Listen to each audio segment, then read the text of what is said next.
আজকে মাছ কলার ডাল রান্না করবো। এখানে মাছ ভেজে নিয়ে মাছ দিয়ে ডাল রান্না করবো। মশলা সব কিছু ভালোভাবে কষিয়ে নিয়েছি। ডাল পানি দিয়ে গড়ে দিব।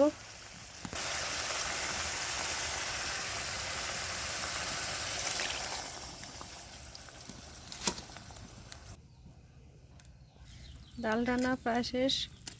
ধনিয়া পাতা দিয়ে নামিয়ে নেব। এদিকে আমার ভাত রান্নাও প্রায় শেষ হয়েছে।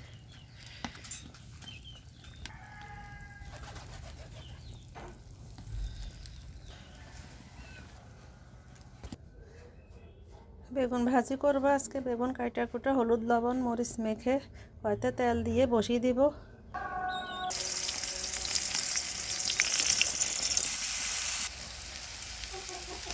ভেজে রাখা বেগুন, জিরার গুঁড়ো ধনিয়া গুঁড়ো। আজকে মাছ কলার ডাল বেগুন ভাজি সাথে মাছ ভুনা।